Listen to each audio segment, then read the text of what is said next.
Welcome to this last parsha of the book of Genesis, vaY'chi, referring to the passing of Jacob, our patriarch, and also Joseph ultimately. And it's got a lot of poetry in it, which makes it quite challenging in terms of translation. But the first part of it is straightforward narrative, and we will look at that right now. Here we go. Baruch atah Adonai Eloheinu melech haolam asher kitshanu b'mitzvotav v'tzivanu la'asok b'divrei Torah. Amen. So let's see. Here we go. So what's interesting, of course, is you notice this parsha starts on verse 28. Now, the chapters and verses were actually put in by Christian scholars, but they were adopted, as you can see, by Jewish scholars. So this is a new parsha, and yet it comes as part of the previous parsha, just a continuation. I thought Jews did the verses and Christians Yes, did the it's true. I chapters. was thinking, Judith, I think you're absolutely right. I'm talking about, because of course the Tamei Mikra put that in. What I meant was the verse numbering. Thank you, though, for that, just putting a little bit of clarity on that. Yes, the verse numbering is what I'm talking about, not the verses themselves, which is another important issue. Vayechi Yaakov be'eretz Mitzrayim. Jacob lived in the land of Egypt. Sheva esrei shana, 17 years, right? Well, that number 17 is significant in a way, right? Because, But Jacob was 17 when he was sold into slavery. yeah, Joseph, right. I mean, Joseph. Right, I know, right. So since he This was happens 17. to me every time I go through Genesis. I start conflating the Okay. names. It's okay. It's okay. I'm sure you're not the first and you won't be the last. It's certainly easy to do that.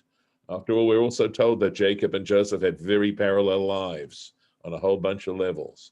So anyway, what's sort of interesting is that he actually experienced, right, Joseph, 34 years total. I actually did elsewhere a little table. I just didn't write it in this, but I can give it to you. And if you have a pencil and you want to write it down, working backwards, Jacob was 147 years. He lived 147 years. And if you subtract 17 from that, you realize that he was 130. And in fact, he tells Pharaoh he was 130 when he comes before Pharaoh. So when he came down to Egypt, he was 130. He was 128 when the famine started. And how do you get that? Because 7 from 130 isn't exactly 128. There is a tradition that the famine ended after 2 years when Jacob arrived. That Jacob, that the effect of that tzaddik coming down there had the effect of ending the famine after only 2 years.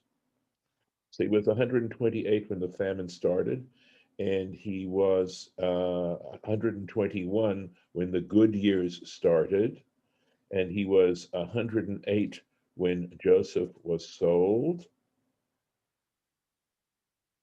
and he was 91 when Joseph was born. 91 years old when Joseph was born.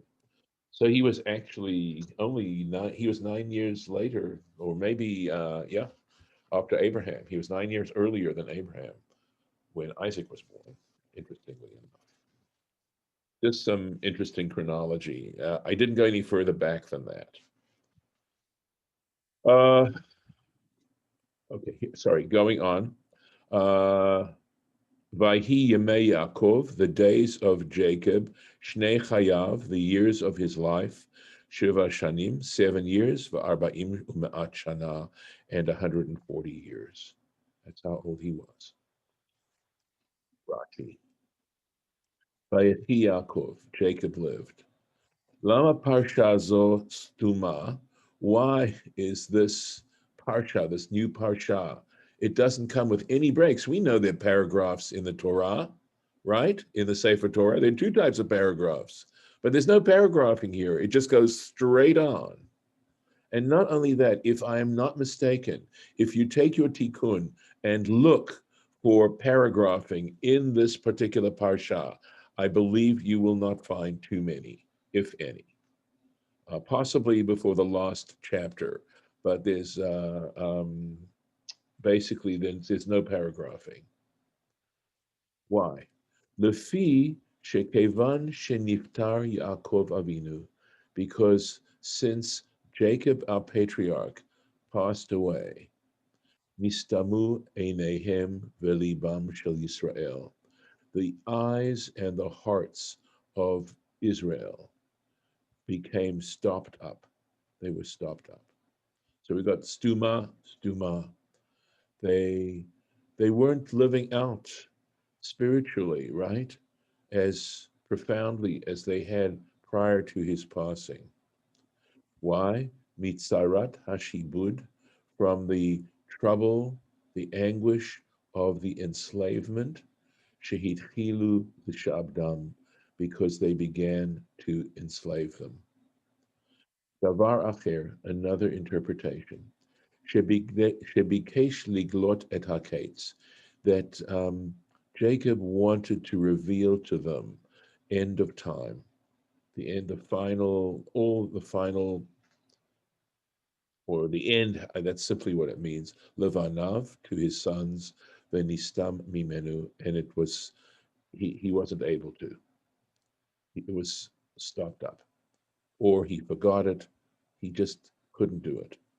The Bereshit Rabbah, these are all in Bereshit Rabbah. Now, the fact is that these answers just to me, beg questions. At least certainly the second one begs a question, which of course is that simple three-letter question. Why? Interesting. So we have to ponder on that. Why? First of all, on some levels, it's not the right thing to do. That for some reason, I'm going to assume a divine reason, that was not something that Jacob was given the ability to do, and that on some levels he had to keep it a secret. I've often, pondered the question of, immortality, because we don't have necessarily any evidence of it, at least empirically. And I think to myself, the best I can come to on that level is what is called, I believe, from mathematics, a reductio ad absurdum. In other words, you assume that it were possible and ask, well, what would be the consequences?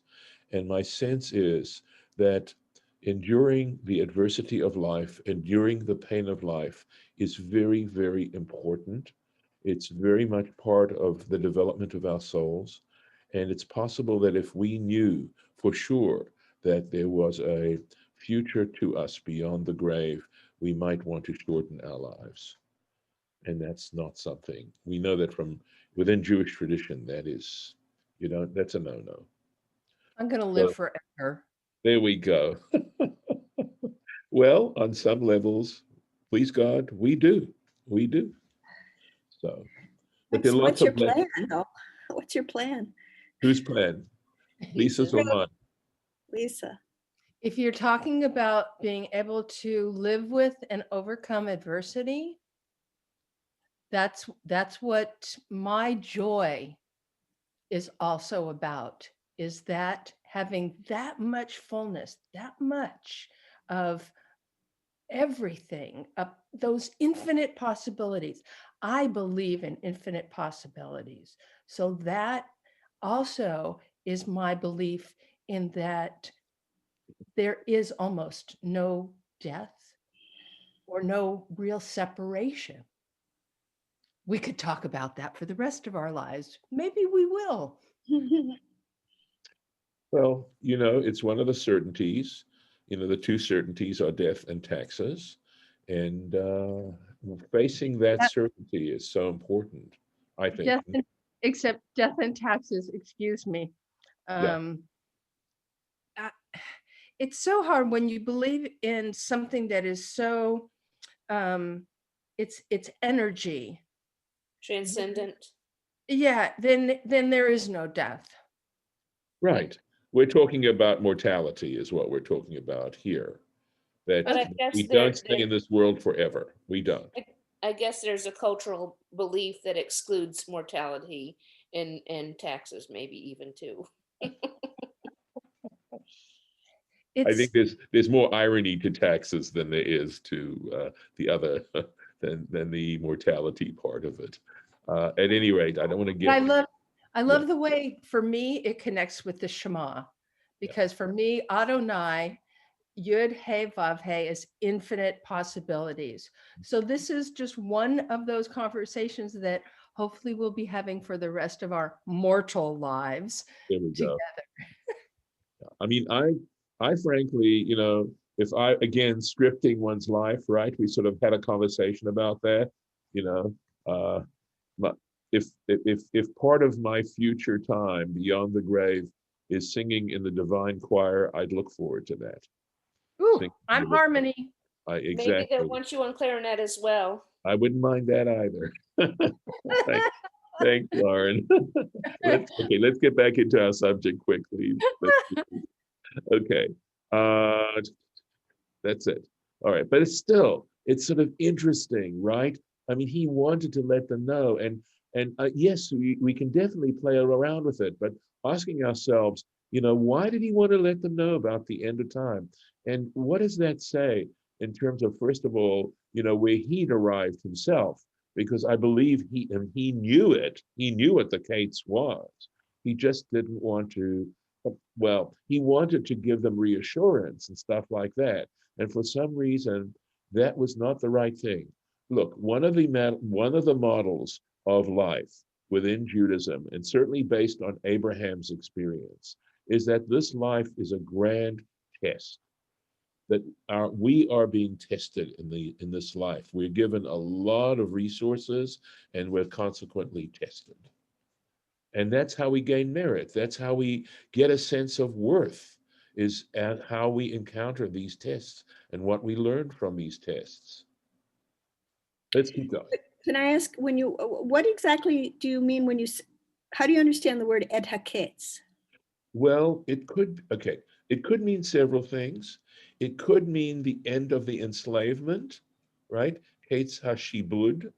But I think when you sort of talk about the Kates, you're talking about end time, right? Something about that's how I understand it. It's a In the great question. context, but in the context of the Tanakh and in Rashi's worldview, is there such a thing? Yes, yes. Oh yeah, So God actually puts in parentheses end of the exile. yeah. But then again, yes. When it says the end of the exile, it's talking about what exile, right? Because after all, the experience in Egypt is actually a precursor of the ultimate experience of the Jewish people, Hmm. being thrown into exile, ultimately by the Romans in the year 70. So, but I still think, that, it's again, the Chabad position is certainly done from a place of knowledge and having studied. Let's keep going. Vayikravu Yemei Yisrael Lamut, and the days of Israel, Jacob, in other words, drew near for him to die. Vayikra livno liYosef, and he called his son to Joseph. Vayomer lo, and he said to him, Imna matzati chen be'enecha, if please I have found favor in your eyes. Simna yadcha tachat yerechi, place your hand under my thigh. Va'asita imadi chesed ve'emet, and perform for me an act of loving kindness or true loving kindness. Al not tikbareni b'mitzrayim. Do not bury me in Egypt. Do not allow me to be buried in Egypt. So we've had this simnaya tachat yerechi. Do you remember the previous time that happened? When they were wrestling. No. No. No. I'm talking No, when about using Eliezer was going to get correct. Yes, that's right. What? Go say it. When Abraham asked his servant to put his Oh, yeah. hand under his, So it is a form of, as Rashi will tell us, it is the form of making an oath. Here we go. Vayikrevu Yemei Yisrael Lamut, the days of Israel came close to his passing, to die. And he says, this is from Bereshit Rabbah, this phrase, because it is, I mean, it's definitely a turn of phrase. Kol mi shenemar bo kriva lamut, anyone with whom who is referenced with this phrase, kriva lamut, drew near to die. Lo higia leme avotav, he did not reach the days of his fathers, or his father in this case.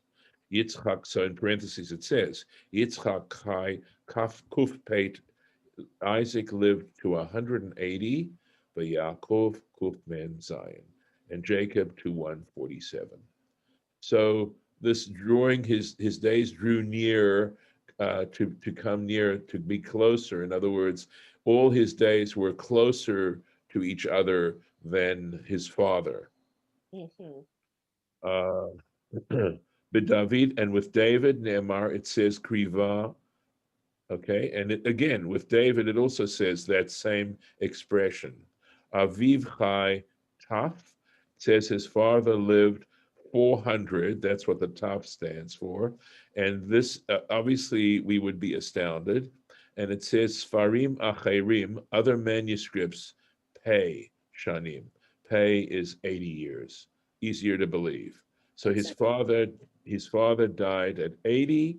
Vahu Chai Ayin, and he lived to 70 years. David did not live anything beyond 70 years. He was relatively young when he died, but he lived his lifespan. We're told, of course, right? I think it's Psalm 139. No, Psalm 90. That the span of our life is 70 years, by reason of strength 80. Vayikra livnod Yosef, and he called to his son, to Joseph. Now it has to tell us Joseph, obviously. But why Joseph? After all, who else was a very preeminent son of his? Judah. It could have said he called Judah, but it doesn't. It says he called Joseph. Why? Because he had to call the person who had the capability, who had the power, the control to be able to do this. And he says, Simna yadcha, place your hand, vehishava, and swear. Chesed ve'emet. This is a good place where we get this concept, right? Where we talk about seeing that someone is buried is an act of true loving kindness, is chesed ve'emet. And this is the source, at least from Rashi, that we see this. Chesed she'osin im hametim. This is the principle. The loving kindness that one performs with the dead. Hu chesed shel emet, is a true act of loving kindness. She'eino mitzapeh letashlum gemul, because the person who does this has no expectation of reward. And that's why it's considered true loving kindness. The person we're doing this for is not in a place to reward us. That is so beautiful. Yeah, I know. It is a classic interpretation.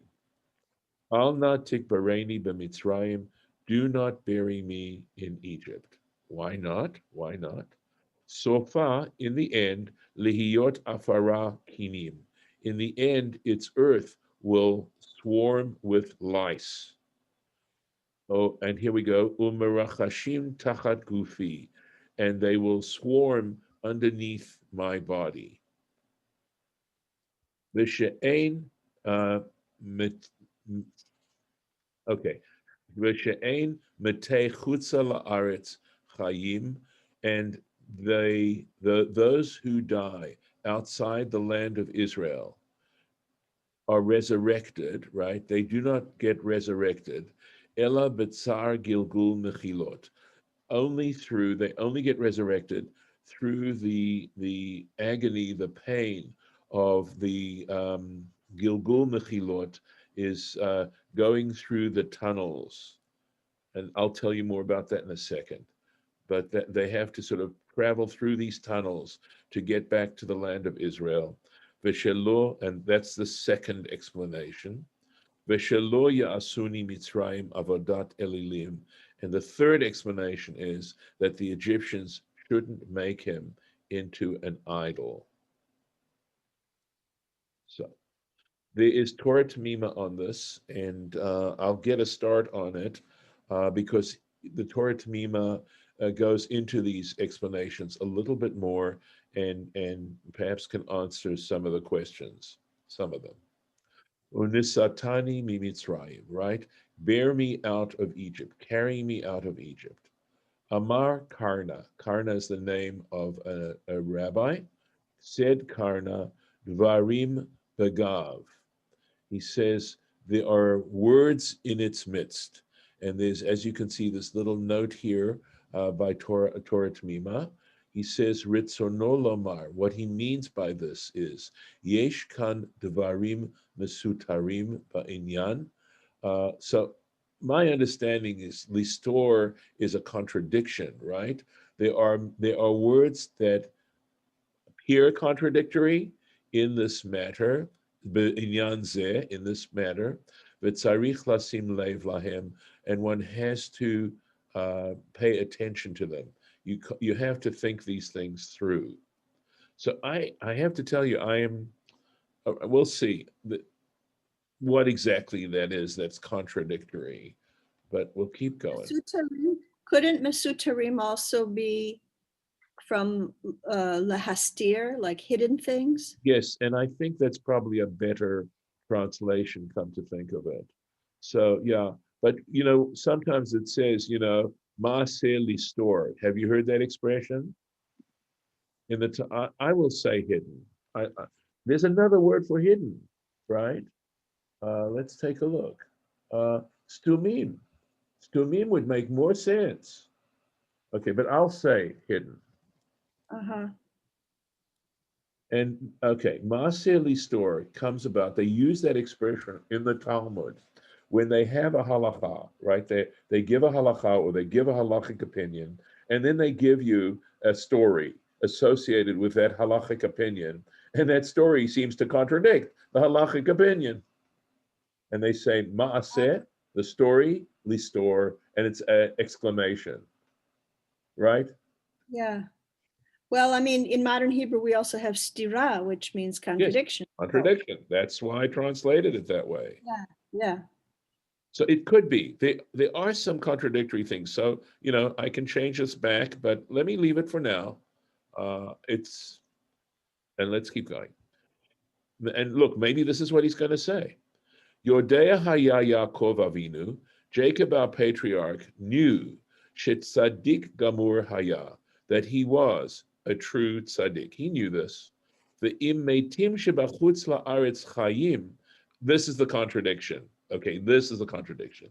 And if the dead that are outside the land of Israel, chayim, experience resurrection. So I'm going to go put this back as contradictory.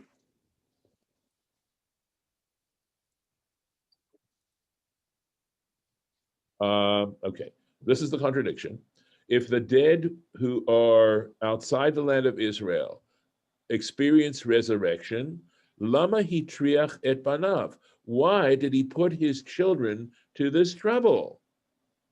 Mipnei, and the answer is mipnei shelo kibel alav tzarach mechilot, because he was not willing to accept upon himself the agony of traveling through these tunnels to the land of Israel. So in other words, it's true, they are resurrected, they do experience resurrection, the righteous amongst the people, and certainly righteous Jews, but they still have to go through these tunnels, which of course, I believe, of course, is some kind of metaphor. Again, something mystical to be thought through and possibly researched.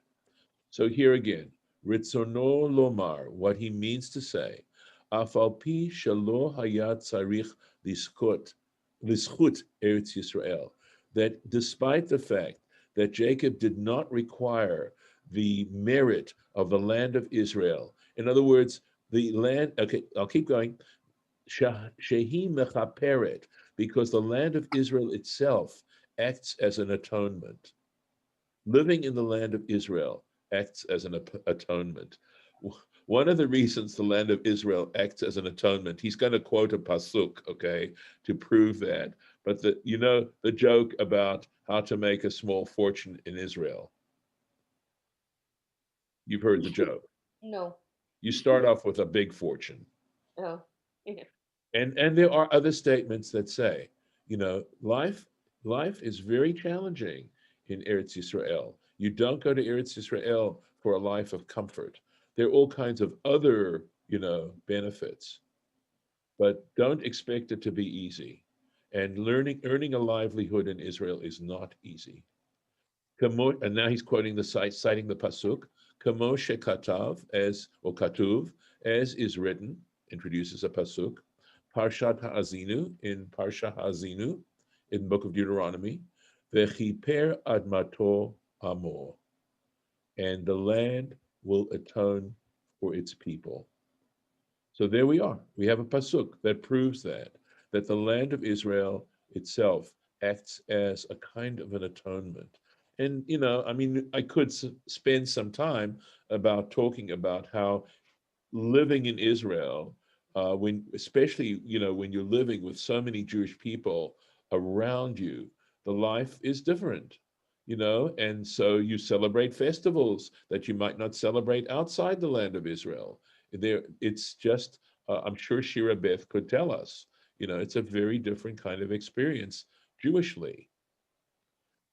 Mipnei shetzadik gamur haya, because he was a true tzaddik.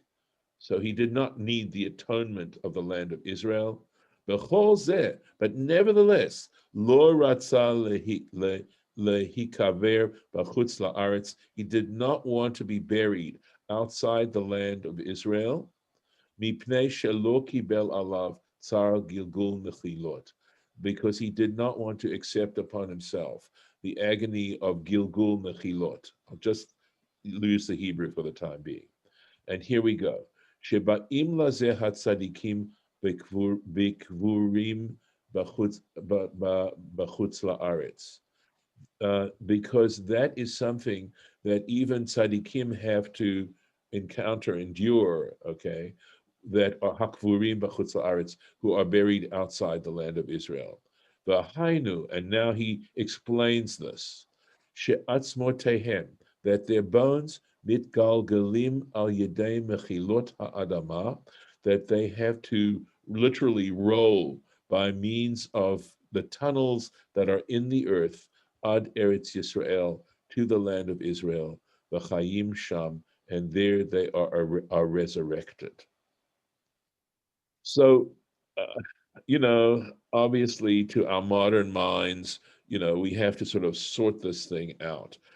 As I said, I prefer to try and understand this more metaphorically than physically, that there's certain spiritual tunnels that you have to go through because of the spiritual quality of the land of Israel.